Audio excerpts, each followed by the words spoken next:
दो बहनों की कहानी, जिसके जैसे कर्म उसका वैसे फल। मित्रों, आज की कथा जो है वह दो बहनों की है।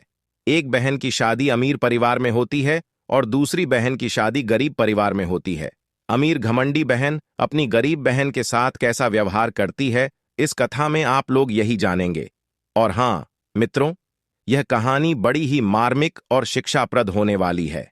नमस्कार मित्रों, आप सभी लोगों से निवेदन है कि इस कथा को और कहानी को सुनने से पहले कमेंट बॉक्स में हर हर महादेव लिखकर, वीडियो को लाइक करके, चैनल को सब्सक्राइब करके बेल आइकन ऑल पर प्रेस कर लीजिए, जिससे आप सभी लोगों को हमारा वीडियो सबसे पहले मिले और आप सभी लोग प्राचीन कथाओं और कहानियों से जुड़े रहें। चलिए अब कथा को आरंभ करते हैं मित्रों। एक पहाड़ी का पुरवा नाम के गांव में दो बहनें रहा करती थीं। उसमें से एक बहन का नाम था काजल और दूसरी बहन का नाम था आंचल। काजल के कम पढ़े लिखे होने के कारण काजल का जो विवाह था वह गरीब परिवार में एक लड़के के साथ हुआ था, और वही जो आंचल थी वह अधिक सुंदर थी और उसकी सुंदरता के कारण ही एक अमीर व्यक्ति ने उससे विवाह किया था। अपनी सुंदरता का घमंड तो आंचल को पहले से ही था, और साथ ही साथ में विवाह के बाद जब उसे अपार धन दौलत मिल गई तो उसका भी घमंड और चढ़ गया। दोनों बहनें आसपास ही रहा करती थीं। जब भी मौका मिलता तो आंचल काजल को उसकी गरीबी के कारण नीचा दिखाने की कोशिश किया करती थी। एक दिन की बात है कि आंचल काजल के घर आती है और कहती है कि अरे आंचल, तुझे पता है मेरे पति ने अभी अभी मुझे सोने का एक हार दिलाया है, और तुम्हारे खेत के पास जो खेत है वो भी हम खरीद रहे हैं, और तुमने तो शादी के बाद कुछ भी नहीं खरीदा है। और हां, तुम कर भी क्या सकती हो?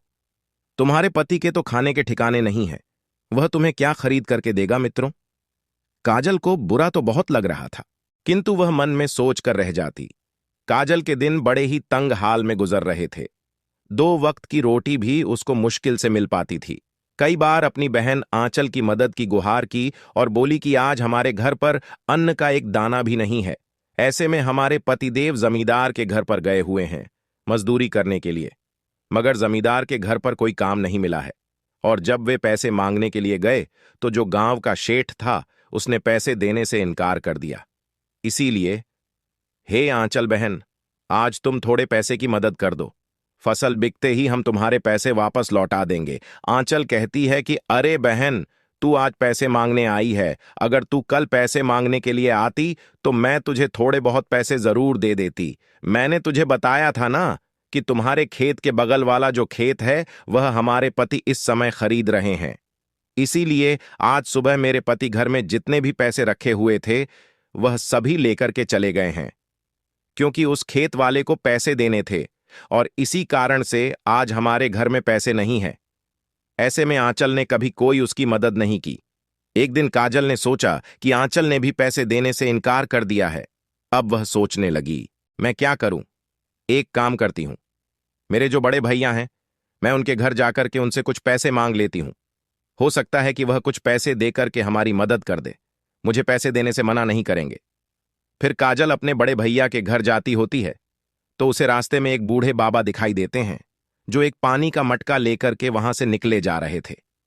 काजल उनसे कहती हैं कि अरे बाबा, इतनी गर्मी में आप इतना भारी मटका लेकर के कहां जा रहे हो?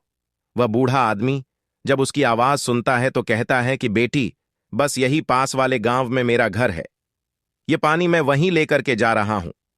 फिर काजल कहती है कि अच्छा बाबा, मैं भी वहीं जा रही हूं, लाओ ये मटका मुझे दे दो, ये बहुत भारी है और तुम बुढ़ापे के कारण इसे उठा नहीं पाओगे। बूढ़े बाबा कहने लगे कि नहीं बेटी नहीं, मैं ले जाऊंगा, यह मटका तुम क्यों तकलीफ उठाओगी मित्रों? फिर काजल कहती है कि अरे बाबा, मैं भी तो आपकी बेटी जैसी हूं, लाओ मुझे दे दो यह मटका। फिर काजल ने उस बूढ़े बाबा से वह मटका ले लिया और मटके को अपने सर पर रखकर पकड़ लिया, और दोनों इस तरह से आपस में बात करते हुए साथ साथ उस गांव को पहुंच जाते हैं। काजल ने बूढ़े बाबा के घर तक वह मटका पहुंचा दिया और बूढ़े बाबा से कहने लगी कि बाबा, अब मैं चलती हूं, और अपने भाई के घर पर इस तरह से वह अपने भाई के घर पहुंच गई। मगर उस समय जब वह पहुंची तो उसका भाई घर पर नहीं था। काजल कहने लगी कि अरे भाभी, भैया कहां पर है? तो उसकी जो भाभी थी वह कहती है कि तुम्हारे भैया इस समय घर पर नहीं है। काजल कहती है कि मुझे भैया से बहुत जरूरी काम था और इसीलिए मैं आई थी। तभी उसकी भाभी कहती हैं कि बोलो तुम्हारा क्या काम है, मुझसे कहो, मैं हो सकता है तुम्हारी मदद कर दूं।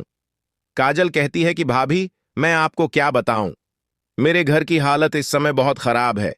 इस समय हमारे पास एक वक्त की रोटी भी नहीं है और ना ही मेरे पास पैसे हैं। उसकी बात सुनकर के उसकी भाभी कहती हैं कि इसमें हम क्या कर सकते हैं, तुम्हारे लिए हमारे पास क्या कोई पैसों का पेड़ लगा है जिसे हम हिलाए और उसमें से जो पैसे गिरे वह उठा करके तुमको दे दें।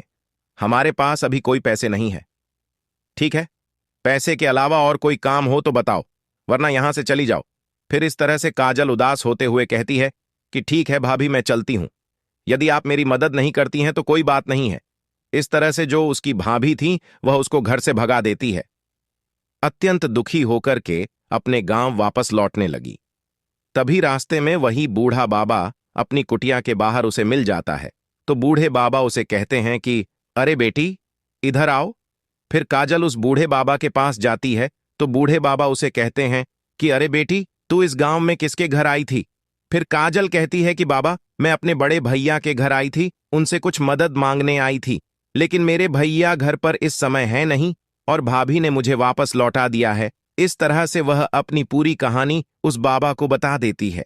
उसकी कहानी सुनकर के बाबा कहते हैं कि बेटी, मेरे पास यह 3 घड़े हैं और इनमें से एक घड़ा तू ले ले। काजल कहती है क्यों बाबा। तो बाबा बोले, अरे बेटी, तू इतनी दूर से पैदल चल करके आई है और यहां से पैदल चल करके ही तुझको जाना है। बेटी, अगर तुझे रास्ते में भूख लगे तो इस घड़े के अंदर कुछ खाने पीने वाली चीजें हैं, इसमें लड्डू है, वह तुम खा लेना। बेटी कहती है कि नहीं बाबा, मुझे कुछ नहीं चाहिए, आपने मुझसे इतना पूछा, वही हमारे लिए बहुत है। फिर बाबा कहते हैं कि अरे बेटी, ले ले, तू भी तो मेरी बेटी के समान है। फिर बाबा के बार बार कहने से काजल वह घड़ा बाबा से ले लेती है और कहती हैं कि बाबा, अब मैं चलती हूं, वरना मुझे पहुंचते पहुंचते काफी देर हो जाएगी। और फिर वह अपने घर की ओर चलने लगती है। जब वह घर पहुंचती है तो शाम को उसका पति उससे कहता है कि अरे काजल, आज तुम अपने बड़े भाई के घर पर गई थी, तुम्हारे भैया ने हमारी कुछ मदद की। फिर काजल कहती है, वहां गई तो थी, पर भैया ने हमारी किसी प्रकार की कोई मदद नहीं की, क्योंकि जो हमारे भैया थे वह घर पर थे नहीं और भाभी ने तो मुझे घर से ही भगा दिया। उन्होंने मुझे ऐसे वचन कहे कि मुझसे वहां पर रुकना मुश्किल हो रहा था। काजल का पति कहता है, अच्छा, इसका मतलब आज भी हम दोनों को भूखे ही सोना पड़ेगा, क्योंकि खाने के लिए हमारे पास तो कुछ है नहीं। पति की बात सुनकर के काजल कहती है कि नहीं, आज हमें भूखा नहीं सोना पड़ेगा। उसका पति कहता है कि इसका मतलब तुमको कुछ पैसे मिल गए हैं। काजल कहती है कि अरे नहीं, जब मैं भैया के घर से वापस लौट रही थी तभी मुझे रास्ते में एक बाबा मिले थे और वह बाबा मुझे एक लड्डू से भरा हुआ घड़ा दिया है। और उस घड़े को देकर के बाबा कहने लगे कि बेटी, रास्ते में जब भी भूख लगे तो खा लेना, मगर रास्ते में मुझे भूख नहीं लगी, इसलिए वह लड्डू मैंने नहीं खाए। काजल का पति कहता है, यह तो बहुत अच्छी बात है, जाओ जल्दी से वह लड्डू लेकर के आओ और हम दोनों आज वही लड्डू खाएंगे। आज मैंने सुबह से कुछ भी नहीं खाया है। पति की बात सुन करके काजल कहती कि रुको, मैं अभी लेकर के आती हूं। इस तरह से अपने पति से कह करके जैसे ही काजल उस घड़े को देखती है तो वह चौंक जाती है और कहती है कि अरे बाप रे, सोने के सिक्के, वह भी इतनी सारी। फिर काजल का पति कहता है क्या हुआ, और वह भी दौड़ करके आता है और उस घड़े के अंदर देखता है तो वह भी आश्चर्यचकित हो जाता है।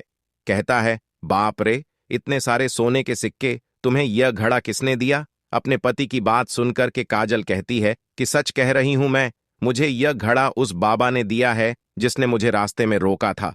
फिर काजल का पति कहता है, अरे भगवान, मुझे तो अपनी आंखों पर विश्वास ही नहीं हो रहा है। मुझे लगता है कि ऊपर वाले ने हमारी आज प्रार्थना सुन ली है। हमारे दुख के जो दिन थे वह दूर हो गए हैं। काजल कहती है कि आप सच कह रहे हो। काजल और उसके पति की खुशी का ठिकाना नहीं था।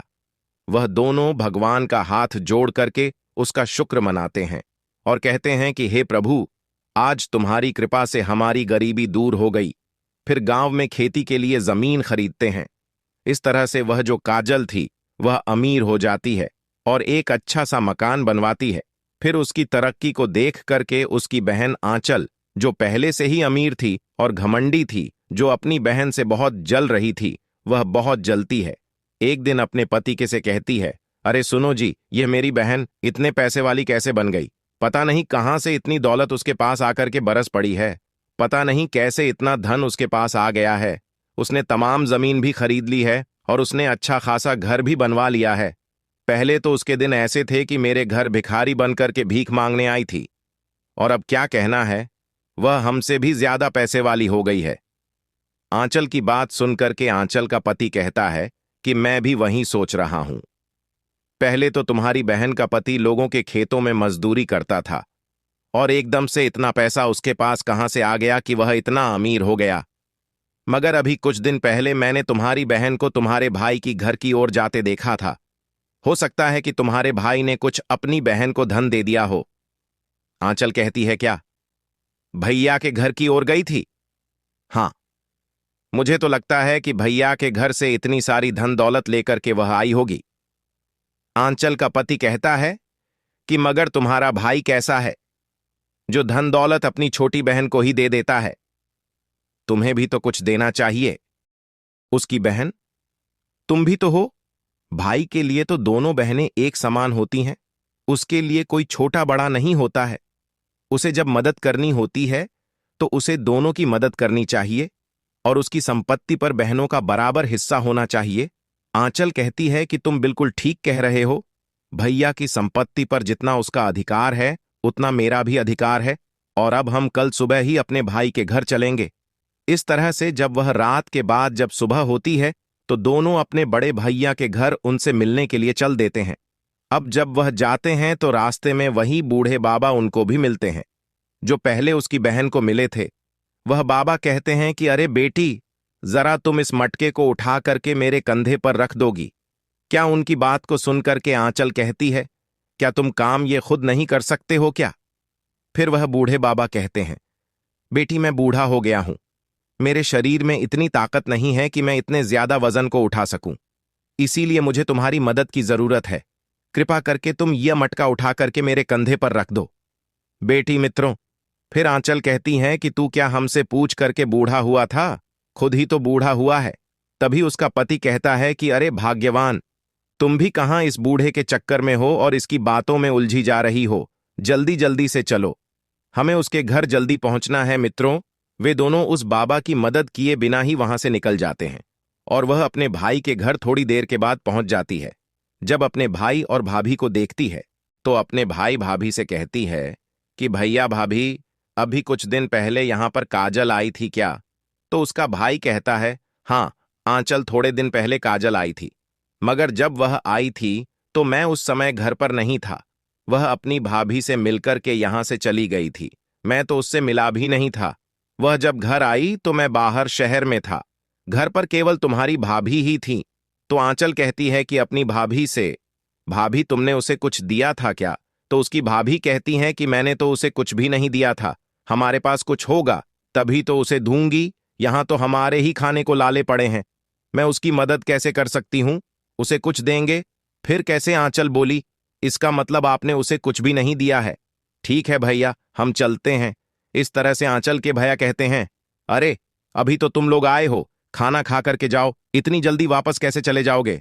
अपने भाई की बात को सुन करके आंचल कहती है कि नहीं, हम लोग तो यहां से निकल रहे थे और इधर से जा रहे थे, तो सोचा कि जब जा ही रहे हैं तो रास्ते में भैया का घर है, उनसे मिलते चलते हैं। अब हम चलते हैं। इस तरह से कहां कर दोनों वहां से चल देते हैं। रास्ते में आंचल अपने पति से कहती है, अरे भैया ने तो उसे कुछ भी नहीं दिया, फिर पता नहीं कहां से उसे इतना सारा धन और माया मिल गई।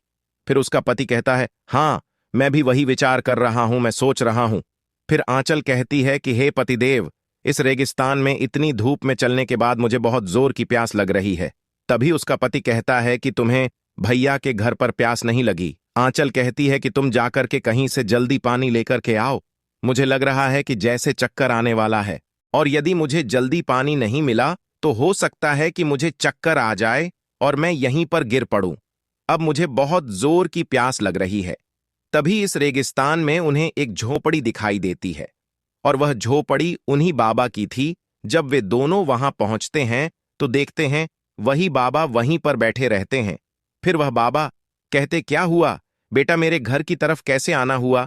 फिर आंचल कहती है कि बाबा एक लोटा, क्या आपके यहां पानी मिल सकता है? बाबा कहते हैं क्यों नहीं बेटी, आओ, पानी पिलाना तो हर व्यक्ति का धर्म होता है, सेवा करना हर मानव का कर्म होता है। बेटी आओ आओ, मेरे कुटिया के अंदर आओ। फिर आंचल बोली, बाबा, हमने तो तुम्हारी मदद करने से इनकार कर दिया था, फिर भी तुमने हमें पानी पिलाया है। अब उसकी बात सुनकर के बाबा कहते हैं, तो क्या हुआ बेटी, वह तुम्हारा कर्म था, तुमने इनकार कर दिया था, या मेरा कर्म है? और बेटी, तुम दोनों को इस गांव में पहली बार देखा है? तुम दोनों इस गांव में किसके घर आए हो? फिर आंचल बोली कि बाबा, इसी गांव में मेरे बड़े भाई रहते हैं, मैं उन्हीं से मिलने आई थी। इस तरह से बाबा कहता है कि अच्छा बेटी, जो पास वाले गांव में सबसे पहला मकान पड़ता है, क्या वही तुम्हारे भाई का मकान है? वह कहती है कि हाँ बाबा, वही हमारे भाई का मकान है। उसकी बात सुनकर के बाबा कहते हैं कि तुम्हारी एक और भी बहन है ना, वह भी थोड़े दिन पहले तुम्हारे भाई से मिलने आई थी। फिर आंचल कहती है कि हाँ बाबा, थोड़े दिन पहले वह भैया से मिलने आई थी। मगर बाबा, तुम्हें यह बात कैसे पता चली? उसकी बात सुनक के बाबा कहते हैं कि बेटी, जिस जगह तुम मुझे आज सुबह के समय मिली थी, थोड़े दिन पहले ही तुम्हारी बहन भी मुझे उसी जगह पर मिली थी। बड़ी ही वह हृदय की सच्ची थी और बड़ी ही दया उसके दिल में थी। उसने मेरा मटका लेकर के मुझे मेरी झोपड़ी तक छोड़ा था मित्रों। फिर आंचल कहती हैं कि मगर बाबा, तुम्हें पता है, जब से मेरी बहन भैया के घर से होकर के वापस अपने घर गई है, तब से उसके पास खूब धन दौलत हो गई है। उसकी बात सुन के वह बूढ़ा बाबा कहता है, बताता हूं बोला, उस बेटी की क्या सच्चाई है। उस बच्ची के पास जितनी भी धन दौलत आई है, उस बच्ची के अच्छे कर्म के कारण और उसकी अच्छी नीयत के कारण और उसके दिल में दया होने के कारण आई है। फिर आंचल कहती है कि बाबा, मुझे तुम्हारी बात कुछ समझ में नहीं आ रही है, और मेरी बहन के ऐसे कौन से अच्छे कर्म हैं जो उन कर्मों के कारण उसे इतना सारा धन मिल गया है? फिर आंचल का पति भी कहता है, अच्छे कर्म करने से व्यक्ति इतना धनवान कैसे हो जाता है बाबा, आप कैसी बात कर रहे हो? उन दोनों की बात को सुन करके वह जो बूढ़े बाबा थे, वह कहते हैं, अब भी बताता हूं बेटी, सब बताता हूं। यहां पर जितने भी घड़े रखे हुए हैं, ये कोई साधारण घड़े नहीं है, या घड़े मनुष्य के कर्मों और मनुष्य की अच्छी नीयत के परिणाम देने वाले हैं घड़े। फिर आंचल कहती कि बाबा, अब मैं तुम्हारी बात अच्छी से समझ गई हूं। जिसका जैसा कर्म होगा, उसे इस घड़े में से अपने कर्मों के हिसाब से फल मिलेगा। और उसकी बात को सुन के वह जो बूढ़े बाबा थे, वह कहते हैं कि हाँ बेटी, तुम ठीक कहती हो। फिर आंचल कहती है कि बाबा, यदि आपको कोई आपत्ति ना हो, तो क्या मैं एक घड़ा ले सकती हूं यहां से? क्या आप मुझे एक घड़ा दे सकते हैं? हम भी अपना कर्म अजमा करके देखते हैं। उसकी बात सुनकर के बूढ़े बाबा कहते हैं, क्यों नहीं बेटी, ले लो, तुम भी एक घड़ा ले लो, तुम भी अपने कर्म और अपने नियत का फल पाओ। आंचल को भी बाबा ने उसमें से एक घड़ा दे दिया। अब वह घड़ा वहां से लेकर के वे दोनों पति पत्नी अपने घर को चले जाते हैं, और जब रात के समय जैसे ही वह घड़ा खोलते हैं, उनके घड़े में पत्थर होते हैं। पत्थरों को देखकर आंचल कहती है कि बाप रे बाप, अपने घड़े में से तो पत्थर निकले। फिर आंचल का पति जो था, वह कहता है, क्या गलत निकला? अपने कर्मों के हिसाब से तो यह बिल्कुल ठीक है। हम लोग बहुत लालची थे।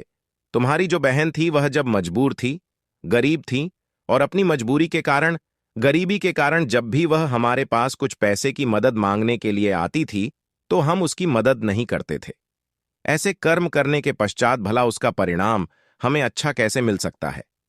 हमने जैसे कर्म किए थे, उसी तरह के हमको परिणाम भी मिले। फिर आंचल कहती है कि आपने बिल्कुल ठीक कहा है। मुझे मेरे पैसों का बहुत घमंड था, और मैंने उस बेचारी अपनी बहन की मजबूरी का कभी ख्याल नहीं किया।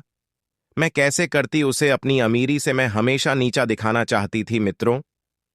अब आंचल और उसका जो पति था, उन दोनों को अपनी गलती का एहसास होता है और उनको बड़ा पश्चाताप होता है, और वह दोनों उसी दिन से प्रतिज्ञा करते हैं कि आज के बाद वह कभी धन और रुपए का घमंड नहीं करेंगे। इसलिए अपने जीवन में हर व्यक्ति को कभी धन का और रुपए का किसी भी चीज का घमंड नहीं करना चाहिए।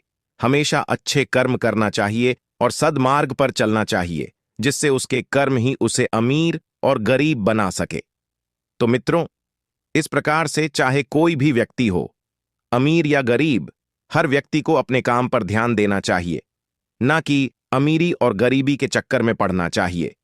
यदि आप अपने कर्म अच्छे करते हैं, तो गरीब है तो अमीर निश्चित ही हो जाएंगे। और यदि आप अच्छे कर्म नहीं करते हैं तो आप कितने भी अमीर हो, एक न एक दिन गरीब अवश्य ही हो जाएंगे मित्रों। यही थी दो बहनों की कहानी, जिसके जैसे कर्म उसके वैसे फल। यह कहानी आपको कैसी लगी है, एक प्यारा सा कमेंट करके जरूर बताना। और कमेंट बॉक्स में हर हर महादेव लिख करके वीडियो को लाइक करके चैनल को सब्सक्राइब करके बेल आइकन ऑल पर प्रेस कर लीजिए, जिससे आप सभी लोगों को प्राचीन कथाएं और कहानियां सबसे पहले प्राप्त हो सके। मित्रों, वीडियो को पूरा देखने के लिए आप सभी लोगों का धन्यवाद।